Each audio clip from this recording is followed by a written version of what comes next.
प्रणाम। ओम नमः शिवाय। हर हर महादेव। मित्रों, आज का आधुनिक युग चमक दमक से भरा है। साधन और सुविधाएं पहले से कहीं अधिक हैं, लेकिन क्या सचमुच इंसान सुखी है? कोई निर्धनता से व्याकुल है, कोई अपार दौलत के बावजूद भीतर से खाली और अधूरा है। बीमारियों ने हर घर की चौखट पार कर ली है। शुगर, ब्लड प्रेशर, हृदय के रोग, हार्ट अटैक वगैरह हर तीसरे इंसान को अब घेर चुके हैं। मन अशांत है, विचार बोझिल हैं, रिश्ते लगातार कमजोर हो रहे हैं। हर कोई चाहता है उन्नति, सबको चाहिए खूब समृद्धि, लेकिन इस तेज भागम भाग में संतोष, शांति और आध्यात्मिक आनंद कहीं खो गया है। इसी बेचैनी में लोग हर तरह के उपाय करते हैं। पूजा पाठ, तंत्र मंत्र, यज्ञ, हवन, कोई रत्न पहनता है, कोई टोने टोटके करता है, जादू झाड़ फूंक सब कुछ आदमी करता है। और हाँ, यह सब किया भी जाना चाहिए, क्योंकि हम सब अपने जीवन से दुखों को निकालना चाहते हैं, दुखों को दूर करना चाहते हैं। परंतु मित्रों, क्या कभी आपने सोचा है कि इन सब उपायों के बीच एक दिव्य वरदान है जो उतना ही प्राचीन है जितना कि स्वयं देवादिदेव महादेव शिव। एक ऐसा बीज जिसे शास्त्रों में मोक्ष का द्वार कहा गया है। जी हाँ दोस्तों, उसका नाम है रुद्राक्ष। बहुत से लोग इसका मजाक उड़ाते हैं। कोई कहता है कि ये तो बस एक लकड़ी का बीज ही तो है, कोई कहता है ये पंडितों की बनाई हुई कहानियां हैं, लोगों को लूटने के हथकंडे हैं। आधुनिक सोच वाले इसे सिर्फ फैशन की ज्वेलरी मान लेते हैं। रुद्राक्ष की बनी एंटीक आभूषण लोग पहनते हैं फैशनेबल दिखने के लिए, मगर सच इन आलोचनाओं से कहीं गहरा है और ज्यादा रहस्यमयी है। रुद्राक्ष का उपयोग प्राचीन काल से होता आ रहा है। इसकी उत्पत्ति सनातनी पवित्र त्रिदेवों में से एक महादेव, महाकाल अथवा रुद्र से मानी जाती है। प्राचीन काल से ही शिव को की जो छवियां हैं, मूर्तियां हैं, उनमें उन्हें रुद्राक्ष की मालाएं पहने दिखाया गया है। रुद्राक्ष के साथ साथ और भी प्रकृति में कुछ दुर्लभ पदार्थ हैं, जैसे अंबर, अगर, श्वेतार्क, शालिग्राम और गोरचन आदि, अभी भी जिनके रहस्यों से पर्दा उठना दोस्तों बाकी है। ये जितना भी पूजा पाठ, तंत्र मंत्र, टोने टोटके, यज्ञ हवन इत्यादि, इन सब का एक ही उद्देश्य है आज के युग में, और वो है भौतिक लाभ, सांसारिक महत्वाकांक्षाएं और आत्मिक शांति। दोस्तों, इसी क्रम में एक और जहां लोग मूंगा, मोती, पुखराज, नीलम, पन्ना जैसे रत्न राडे और माणिक्य धारण करते हैं, वहीं एक अलौकिक और दिव्य समाधान आज भी मौजूद है, और उसका नाम है रुद्राक्ष। जी हाँ दोस्तों, ये देखिए आप, ये है रुद्राक्ष। इसका भी बड़ा आध्यात्मिक और शास्त्र सम्मत विज्ञान है। आज हम उसी गुप्त रहस्य की परतें खोलेंगे। जैसा कि हमने भूमिका वाली पहली वीडियो में बताया था कि यह रुद्राक्ष विज्ञान अपने आप में बहुत रहस्यमयी और गहरा है।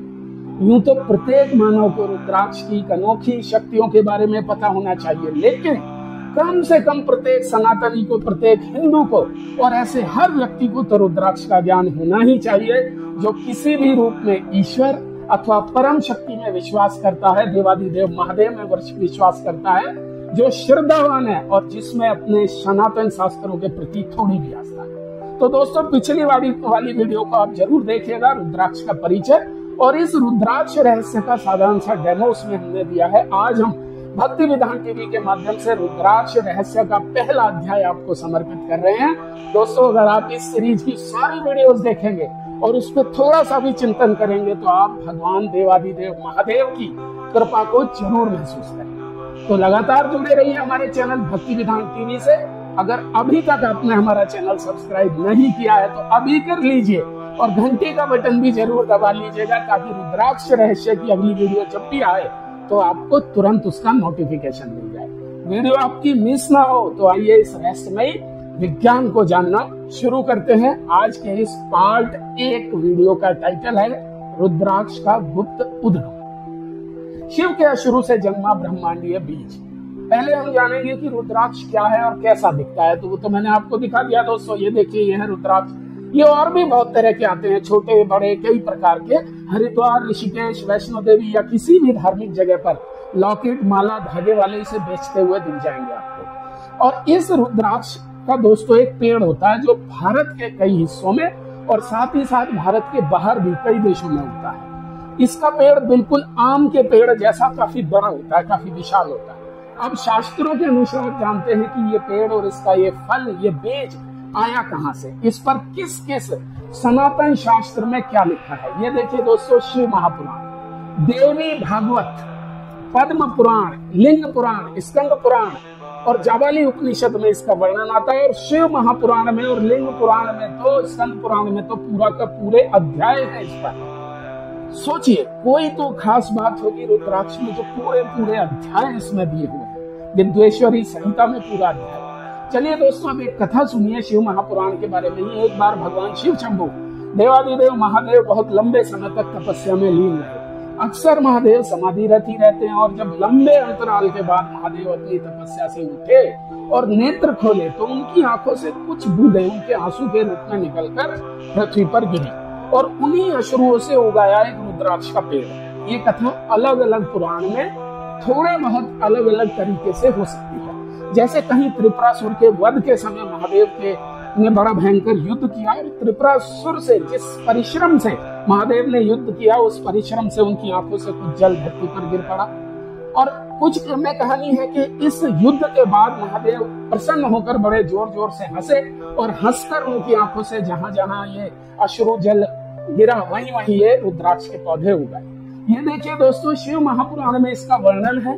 संस्कृत श्लोक के साथ हिंदी अर्थ में भी आप पढ़ सकते हैं। कुल मिलाकर हर पुराण में एक बात कॉमन है कि महादेव की आंख से छलके अश्रु ही रुद्राक्ष का पेड़ बनकर उगे।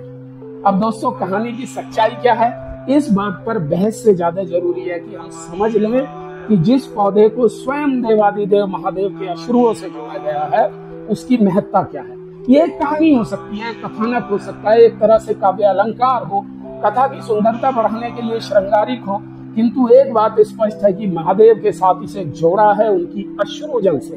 इसे जोड़ा है तो कोई बात तो खास होगी इस रुद्राक्ष में। कभी आपने किसी पुराण में एक कथा सुनी है कि महादेव के आंखों से अश्रु निकले और उससे अमरूद या आम का पेड़ उगाया, लौकी या करेले की बेल उगाई हो? ऐसा बिल्कुल नहीं। तो रुद्राक्ष की दिव्यता और अलौकिकता को दर्शाने के लिए इन कथा कहानियों से ऐसे जोड़ा जाता है और पुराणों में इसी तरह की कथा कहानियों से लोगों की जिंदगी के बहुत सारे, इस धरती से लेकर ब्रह्मांड तक, मन बुद्धि से लेकर परम चेतना तक और यहाँ तक कि विज्ञान के भी गहरे रहस्य किस्से और कहानियों में की तरह से पुराणों में लिखे हैं। प्राचीन ग्रंथों के अनुसार रुद्राक्ष को भगवान शिव का स्वरूप माना गया। इसे इसके मुखों से, इस पे जो ये लाइनें बनी होती है, इन मुखों से पहचाना जाता है। इसको धारण करने से होने वाले लाभ अनगिनत हैं साथी, जो शायद प्रत्यक्ष तो हमें दिखाई न दे किंतु अप्रत्यक्ष बहुत गहरे हैं।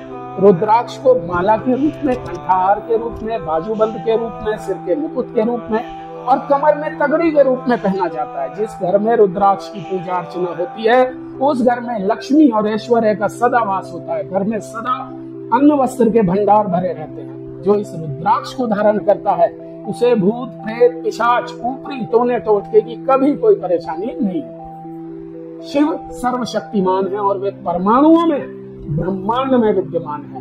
वह जन्म और मृत्यु के चक्र को नियंत्रित करते हैं। जितना कोई उन्हें परिभाषित करने और मापने का प्रयास करता है वे उतना ही अधिक आयाम रहित हो जाते हैं। वह भाषाओं, कला, नृत्य, संगीत, योग, आयुर्वेद और विज्ञान के दाता हैं और अब तक विश्व के सबसे प्राचीन पूजे जाने वाले भगवान केवल देवादिदेव महादेव हैं। हमारे देश भारत में ही नहीं, चीन, जापान, इंडोनेशिया, बर्मा, म्यांमार, पता नहीं कहाँ कहाँ भगवान शिव के मंदिर हैं और उनके पूजे जाने का इतिहास है। शिव जी को रुद्राक्ष का जन्मदाता माना जाता है, इसलिए रुद्राक्ष आध्यात्मिकता का, निर्भयता का प्रतीक है और स्वास्थ्य, शांति, समृद्धि की शक्ति का बीज है। जैन और सिख घरों में भी रुद्राक्ष या तो खुले रूप में पूजा जाता है, माला के रूप में पूजा जाता है और धारण करने योग्य। दुर्भाग्य है कि कई पीढ़ियों से इस दिव्य शक्ति बीज के बारे में हम कुछ नहीं जानते। इसके उपयोग, इसकी संख्या, यूज करने का तरीका, पहनने का तरीका, शास्त्रों में इसका विधि विधान क्या है, वैज्ञानिक पहलू क्या है, हम कुछ नहीं जानते। प्रिय दर्शकों, भक्ति विधान टीवी पर हमारी अगले शनिवार 20 सितंबर को आने वाली वीडियो में हम रुद्राक्ष के इन्हीं चमत्कारी और पाप नाशक गुणों पर चर्चा करेंगे। किस प्रकार रुद्राक्ष भारत के हिमालय से इंडोनेशिया के जंगलों तक फैला है और दुनिया भर में रुद्राक्ष केवल कुछ चुनिंदा जगहों से ही क्यों आता है। इन सभी बातों को विस्तार से जानेंगे अगले अध्याय में। तब तक के लिए अपना और अपने प्रियजनों का ख्याल रखिए। जल्द ही फिर मुलाकात होगी। ओम नमः शिवाय। हर हर महादेव।